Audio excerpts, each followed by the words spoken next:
My name is Evelyn. I'm 33 years old and a worker at a bank. I married my husband Oliver when I was 25 years old.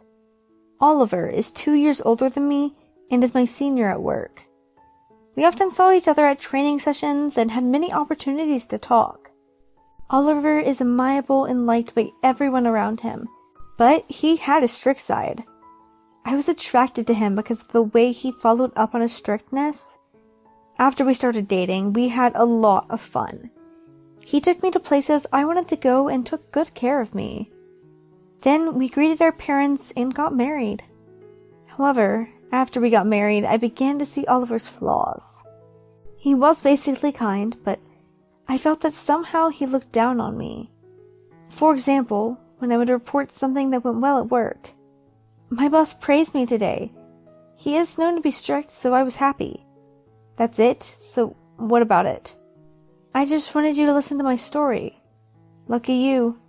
I'm not so happy about that anymore because it's such an everyday thing to me. Oh, I see. You shouldn't get too carried away. You'll make mistakes if you keep building up with those things. That's my advice as a senior. Oliver hated the fact that I can work better than him. Whenever this happened, he was always grumpy and gave only nasty answers. He was never happy with me. I gradually stopped talking to Oliver about such things. Whenever Oliver had a bad day at work, he would take it out on me.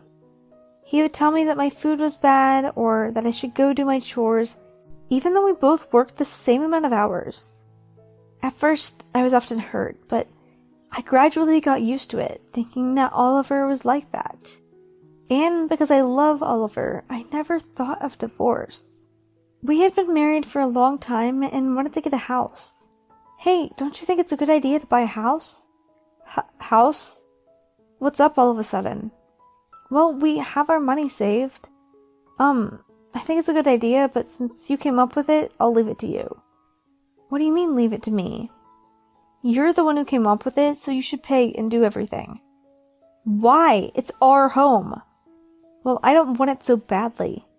I want to discuss our house together. No, I think we'll end up arguing, so I won't do anything. Okay, then let's not build our house. Why would it turn out like that? Because that's no fun. Besides, if you don't want it so badly, I don't think we should just purchase it now. No, that was a lie. A lie? I'll think about it with you. So we should consider buying a house? I'd like to do that, but are you sure you're okay with it? Of course. I hope so. I was still uneasy inside because of the sudden change of hands. What was he going to do? But there was nothing better than being able to decide on the house that we were going to live in together. Oliver said that he would work with me, and I believed him. And we proceeded with the construction of the new house. Oliver was very active until we signed the land contract. I enjoyed the model home tours and the land searches with him. However, when we signed the land contract and proceeded in earnest, Oliver began to avoid me. I was getting frustrated with him. Hey, I need to go apply for the mortgage next time. Will you go with me? I'm busy with work. I need the day off.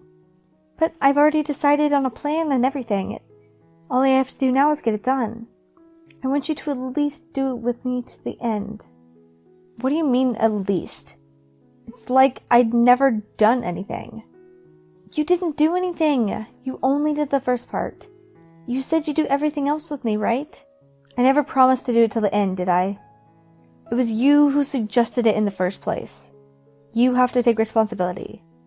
What? You're acting like a child. Anyway, I don't care. I don't care. So you go ahead and apply for the mortgage. What about the money? You'll pay for it, of course. That's impossible. The land is under a contract with my money? So what? So what do you mean, so what? We don't have to worry about mortgage. You're working. I'm not okay. That's enough. I've been very patient with you. You said you'd work with me, and I believed you. You're so persistent. How many times do I have to tell you? You have to take responsibility for this matter. Why can't you understand that? And If you're not prepared to pay such a large sum of money, don't tell me you want to build a house. I was surprised when Oliver raised his voice. In my head, I wondered if it was my responsibility to bear such a large sum of money, but I couldn't get the words out. Oliver just walked out. I would never have put up a house if I had to do this. But all the requests were done. I couldn't turn back now. I was looking forward to living with him, but maybe he wasn't looking forward to it. I was so sad to think so. After that, both of us became tense, and we didn't talk much anymore. We saw each other less and less, and Oliver started coming home in the morning. But I was comfortable with that. Frankly speaking, I could not help but be angry with Oliver, and I was afraid I would say something hurtful to him if I saw his face. We lived like that for about 6 months. When the house was about a week away from being completed, Oliver approached me. "Hey, can we talk?" "What?" "About our house." "Yeah." "The new house you built will be a gift to my parents." I couldn't think straight to get the words right. "Wait a minute, what are you talking about?" "I'm giving it to my parents." "Why?" "Because, we're not going to live in the new house in this awkward situation, are we?" "I don't want to. I can't." "No! Whose money do you think it is?" "It's you, but since you built this house for the two of us, I don't see why we can't just give it to my parents." "Are you serious?" "I can't believe you." "What? Are you saying it's not possible?" "Of course! You decided on your own, but I built it." "I don't get it, okay?" "Huh. Then we're getting a divorce. I can't be with someone who can't take care of my parents, and I don't want a wife who can't take care of her husband." "Does that mean I don't get to do what I want? We're just getting a divorce?" "That's right." "What's that?" "I've given a lot of thought, and I've made up my mind. It's not normal for a wife to not listen to her husband." "What do you mean you've thought about it? What about my feelings?" "So you think about it and give me an answer. I'll give you until tomorrow." "Wait a minute, Oliver!" Oliver went into the bedroom and fell asleep. My head was spinning. Oliver told me that he would give his parents a house worth tens of millions of dollars without permission. This is not normal, right? This is not a normal couple. I was so frustrated why I had to give it to Oliver's parents. I cried because of all the things that he had said to me before and about all the things that had been neglected. We had long since fallen apart. I ran out of the house because I was so distressed. Then I called a very good colleague of mine. I wanted someone to hear this story. "What's wrong? It's unusual for you to call me at this hour." I'm at the end of my rope. "What's wrong, Evelyn?" "I'm sorry.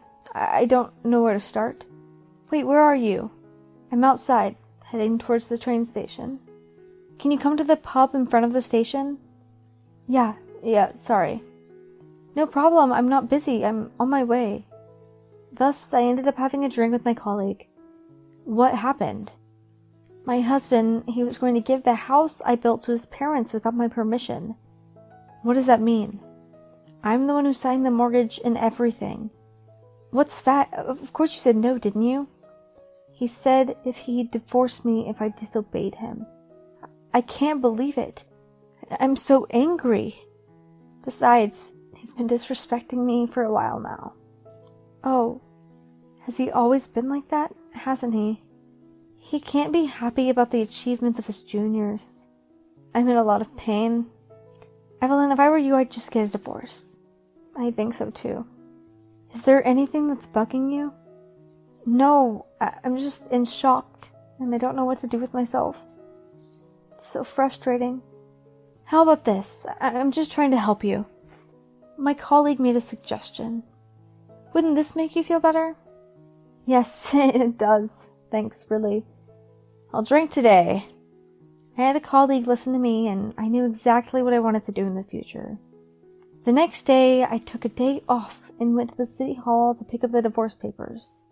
I went home, signed the papers, packed my things, and waited for Oliver to return. Here. What's this? Please, sign this divorce paper. Are you sure about this? You're the one who said, if you can't obey me, we should get a divorce, so I'm asking you for a divorce. So I guess this means I can't give my parents the house and we get divorced? Oliver was puzzled, as he didn't think I would say I wanted the divorce.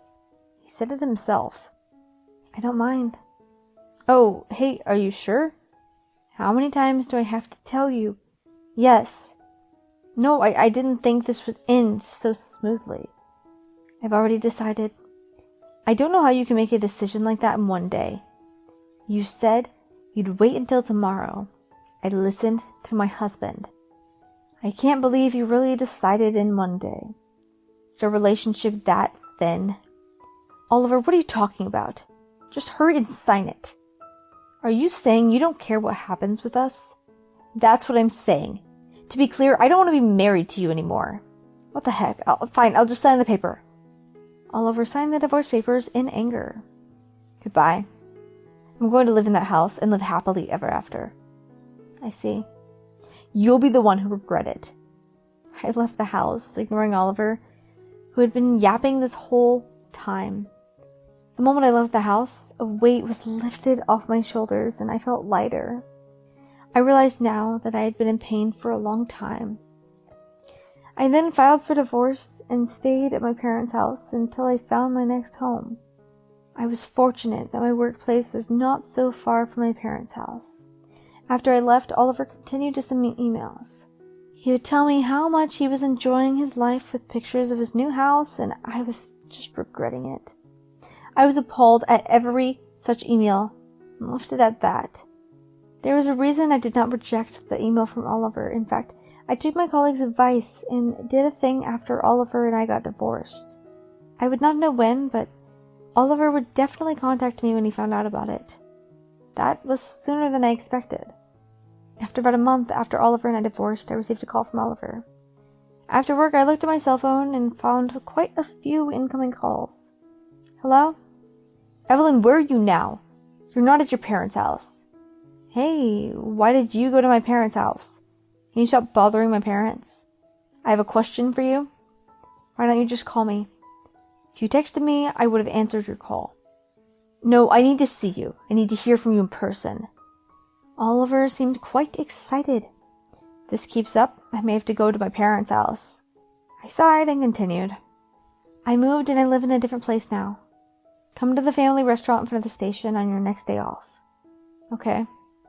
But on one condition. Bring your parents. Okay.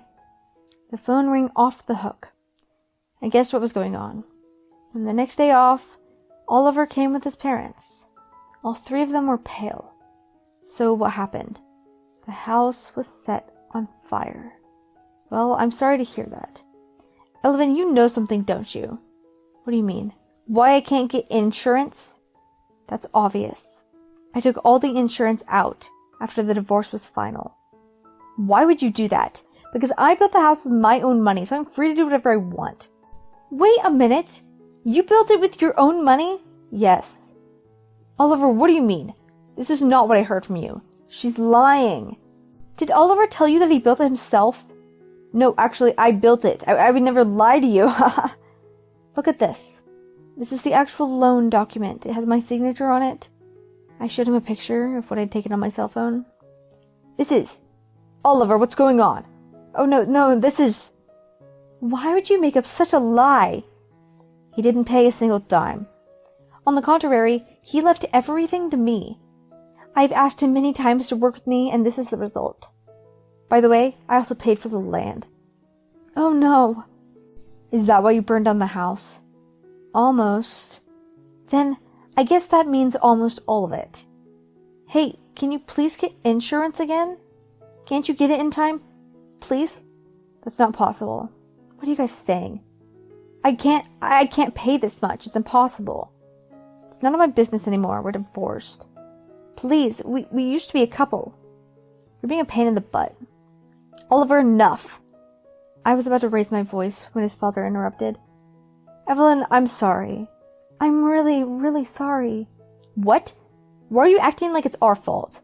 Of course. Buying a home is a major life event. You think about your family and plan to enrich your life. I wonder what Evelyn's thoughts were when she built her home.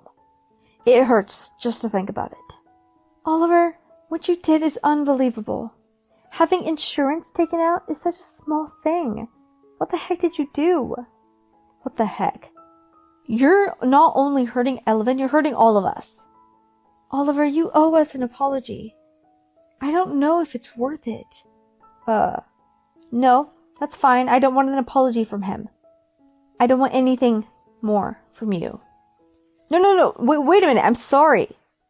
And don't come to my parents' house again. Goodbye. I said that and left. After that, Oliver had to pay tens of millions of yen. Oliver's parents disowned him, did not support him at all, and lived separately. Oliver was so angry that he repeatedly took it out on his work. Finally, his subordinates sued him and Oliver was fired from his job. Incidentally, Oliver spent his money on all of his hobbies and almost had no savings. He is now spending his days chasing his debts. On the other hand, I am doing well and in love and at work. I got a promotion the other day. When I told him about it, he was happy with me. I'm also thinking of marrying my current boyfriend, although it would be a second marriage. The land is still there, and I plan to build a house with him when I save enough money again.